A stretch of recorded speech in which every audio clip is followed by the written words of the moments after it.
জঙ্গলে এক নেকড়ে বাঘ ছিল। একদিন মাংস খেতে গিয়ে তার গলায় মাংসের হাড় আটকে গেল।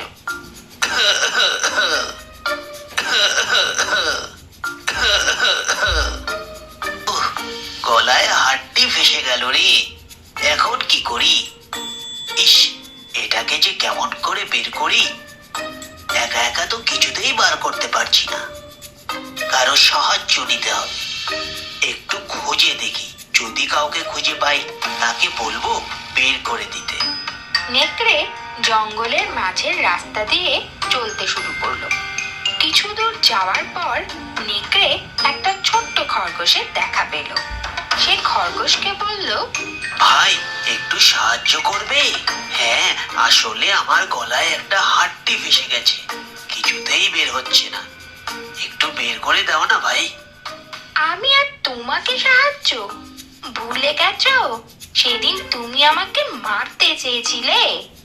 তোমাকে কোনো বিশ্বাস নেই, এটাও তোমার কোনো বাহানা হবে।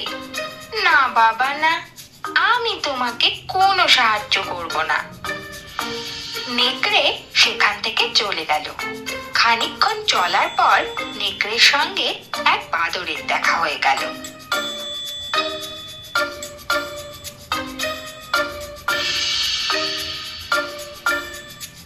ও বাদর ভাই, তোমার একটু সাহায্য প্রয়োজন। তুমি তো আমার পুরনো বন্ধু। বন্ধু, আমার গলায় একটা হাড়টি ফেসে গেছে, ভীষণ ব্যথা করছে। তোমার তো লম্বা হাত, একটু বের করে দাও না ভাই। খাওয়ার সময় যত ঝামেলা, দেখতে পাচ্ছ না কলা খাচ্ছি? এখন আর বিরক্ত করো না, যাও তো বাপু এখান থেকে। নেকড়ে মনের দুঃখে আবার হাঁটা শুরু করলো আর মনে মনে ভাবলো, এইবার যারই দেখা পাবো, যেভাবেই হোক তাকে রাজি করিয়েই ছাড়বো।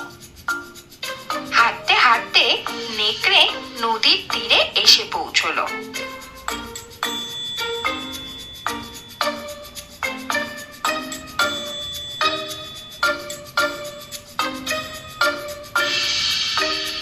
সেখানে একটি বক মাছ ধরছিল। তার লম্বা ঠোঁট দেখে নেকড়ে ভীষণ খুশি হয়ে গেল। আরে, এতক্ষণে আসল লোকের দেখা পেয়েছি। বকের তো বিশাল লম্বা ঠোঁট, এ খুব সহজেই আমার গলা থেকে হাড্ডি বের করে দেবে। একে যেভাবেই হোক রাজি করাতেই হবে। এই ভেবে নেকড়ে বকের কাছে গিয়ে বলল, কি সুন্দর দিন না আজকে। জানো ভাই, এই নদীতে না অনেক মাছ আছে। তুমি একা পরিশ্রম করছো, তুমি চাইলে মাছ খুঁজতে আমি তোমাকে সাহায্য করতে পারি। তুমি আমাকে সাহায্য করবে? নেকড়েরা ভীষণ চালাক হয়। বিনা কারণে তুমি আমাকে সাহায্য করতে চাইছো? এর পিছনে নিশ্চয়ই কোনো কুমতলব আছে। না না ভাই, তুমি আমাকে ভুল বুঝছো। আমি সত্যি তোমাকে সাহায্য করতে চাই, কিন্তু একটা সমস্যা আছে ভাই। আসলে আমার গলায় একটা হাড় ফেসে গেছে। ও, এইটুকু ব্যাপার? এই তো কোনো ব্যাপারই না আমার কাছে। আমি এক্ষুনি বের করে দিচ্ছি। বক তার লম্বা ঠোঁট নেকড়ের গলায় ঢুকিয়ে গলা থেকে হাড় বের করে আনলো। চলো এখন দুজনে মিলে মাছ খুঁজি। মাছ? আরে বোকা বক, আমার গলায় মুখ ঢুকিয়ে হাড় বের করে আনলি? তুই যে এখনো বেঁচে আছিস এটাই অনেক। তোকে যে মেরে ফেলিনি এটা তোর ভাগ্য। এখন এখান থেকে ভেগে যা, নাইলে আজ তোকে আর বাড়ি ফিরতে হবে না। বক ভয় পেয়ে সেখান থেকে উড়ে চলে গেল।